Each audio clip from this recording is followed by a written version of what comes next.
Welcome on guys, when I'm back out on the Tuono, I've done the first ride review of this bike, link at the top there. I've now been seriously tempted to actually purchase one of these because Wheels Motorcycles are doing these for an incredible price on pre-reg bikes at 13,395 or something ridiculous. So I'm a bit of a turmoil now as whether I should actually get one of these, sell the GSXR, get a Tuono factory with all its lovely electronic suspension and everything. So this video is two parts. First part, take the Tuono out, another ride, see what I think to it. Straight home, swap to the GSXR, take that out and see how they compare and which one makes the best road bike and sort of track bike. So enough talk, let's do it.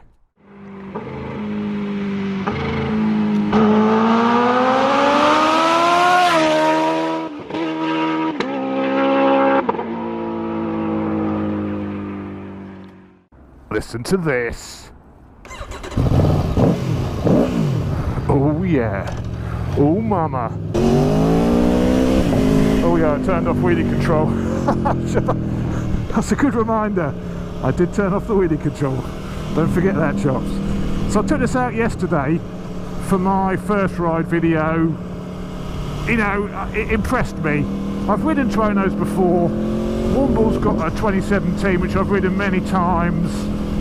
But this one with the electronic suspension, it just seemed to be a little bit tauter, a little bit tighter, a sort of ultimate performance really. Yeah, so it's one of the downsides of doing this YouTube thing and testing so many fantastic bikes. There's always those bikes which tempt you into purchasing them.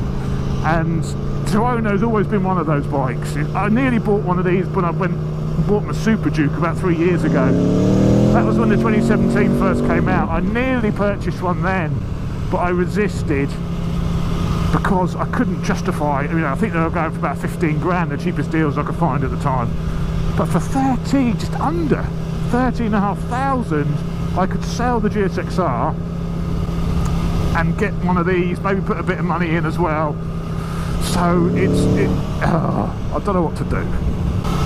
So this ride is all about me making my mind up whether I want to do that or not.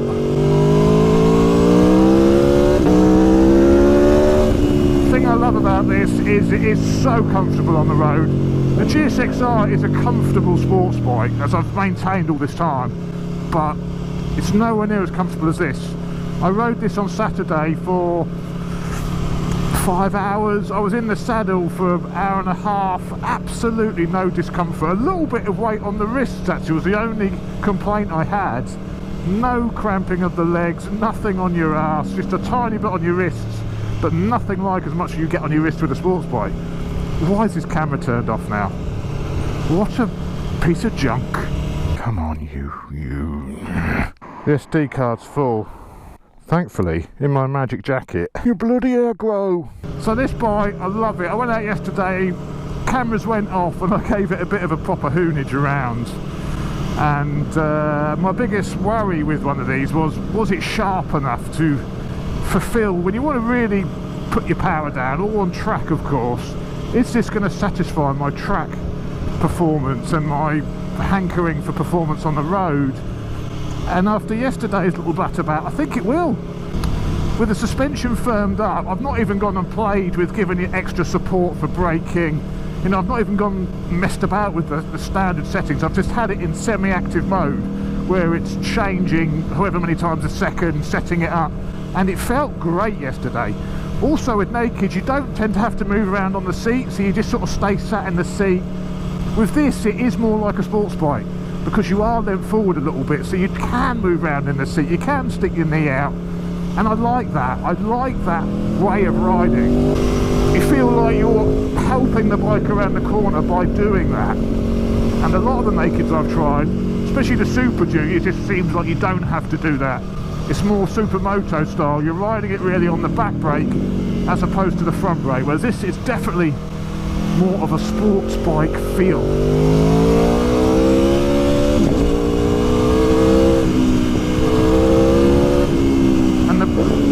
And the brakes are just incredible on this. Absolutely incredible.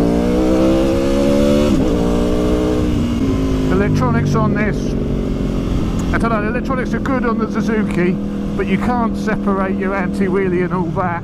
You can on this. I've got anti-wheelie turned off, so I can pull the odd cheeky wheelie, and I've still got traction control on. Perfect!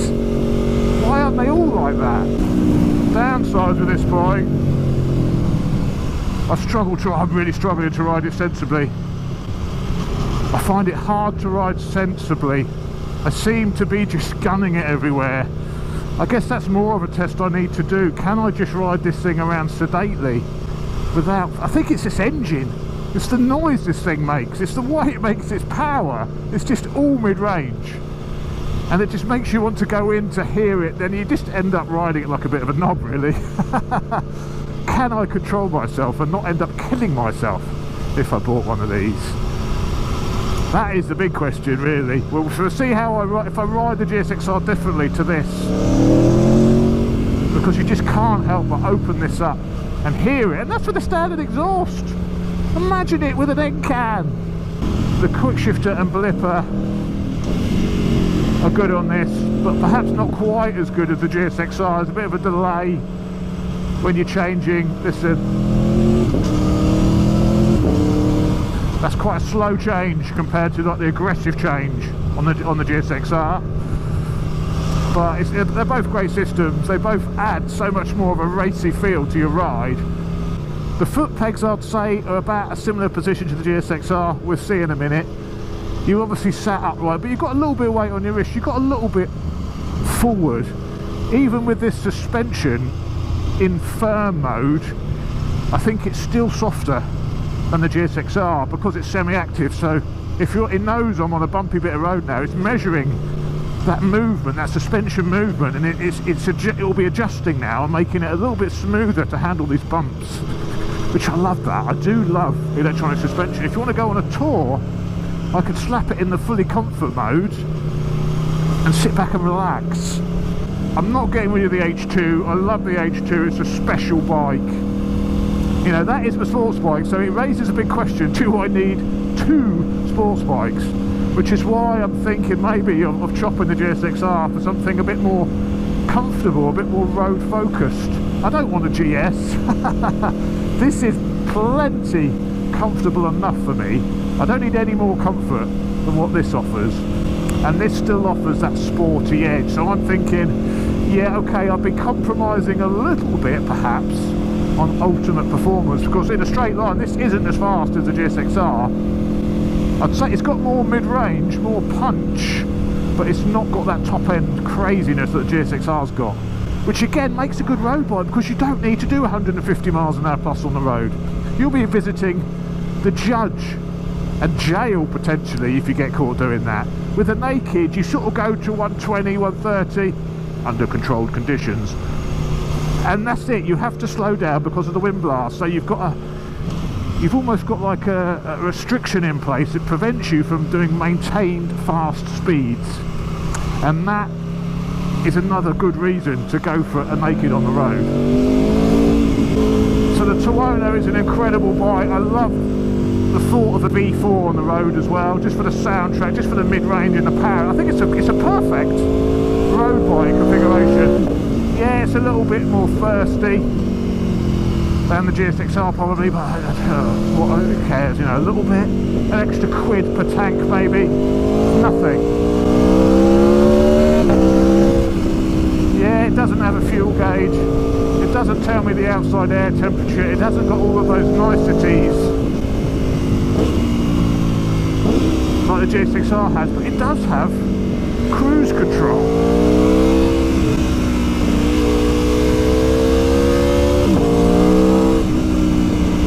Some niceties. I'm just chucking it around here.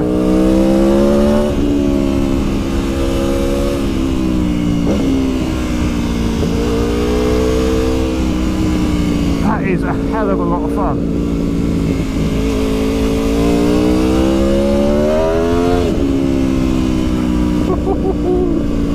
Pushing it like that, it feels fantastic. I'm not thinking all that front end feels a bit wishy.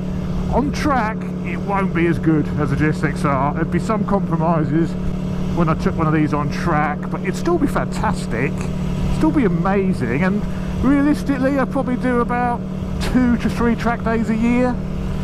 It's not like I'm there every weekend. Riding on the road is where I do most of my riding. And when I ride for fun.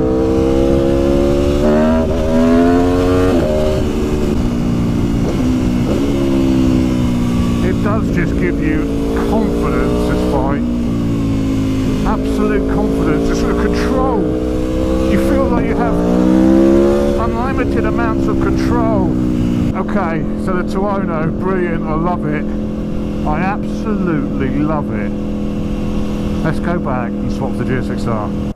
Right, so here we are, back with the GSX-R. Tuono returned home. How does it compare? Doesn't sound too shabby. Yeah, okay, it's no V4, but a nicely sounding straight 4 does have its own appeal. It's been a little while since I've ridden this. It's probably a month since I've been out on this bike, so that's why the Tuono felt so good, because I hadn't ridden anything sporty in a while. The position on this, actually your lower body feels almost identical to the Tuono. The position of your legs, the bend of your legs, the footrest height, I'd say feels absolutely identical. It's just your upper body, you are leant forward into a crouch quite a bit more. There's a lot more weight on your wrists, but an acceptable amount. It feels a little bit, you sort of sat in the bike a little bit more, as opposed to feeling like you sat on it. It feels sort of similar really. I'm quite surprised. You just leant forward a bit more. Suspension feels nice on this. This has got £2,000 worth of Nitron upgrades though. But from a harshness perspective, it feels, I'd say at the moment, about the same as what the Tuono felt like in its most sporty, active setup. Also the speeds feel faster on this. See, 40 miles an hour on this feels faster than what it does on the Tuono. I think that's because of the way the engine note sounds. When I'm doing 4,000 revs on this, and it sounded like I ought to change gear. On the Tuono you can ride around at sort of 5,000 or 6,000 revs, and it just sounds like it's where it should be, where the rev should be, where the engine should be revving. Before, say 5,000 revs on this, you do feel like you should be looking for another gear. It's not egging me on quite as much, which is an absolutely good thing for a road bike.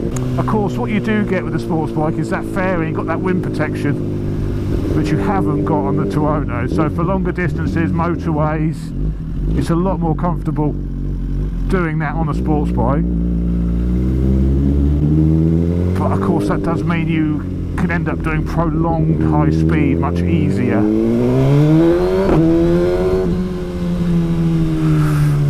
Yeah, it feels more natural to get in the air a little bit and move around on the bike on this. This is a 30 shots. Slow it down, eh? I said not being egged on. You're still egged on a bit.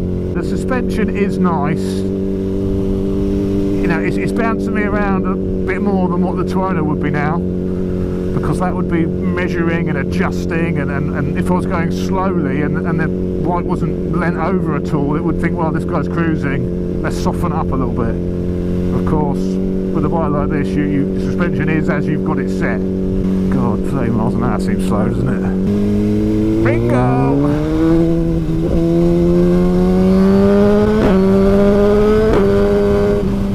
Yeah, this is still a lot of fun.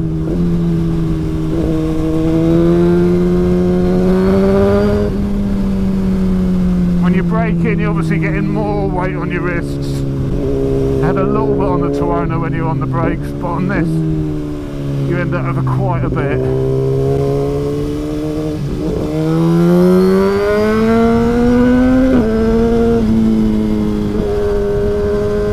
Traction level 3.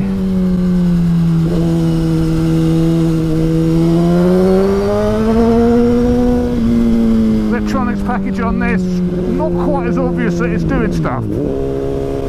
In the Tuono, it's in your face that it's doing this, that and the other because of all those flashing lights. You don't really notice it on this. Of course, your anti-wheelie and your traction is tied together on this. You can't separate it like you can on a Tuono. I do think perhaps the electronics on the Tuono are better.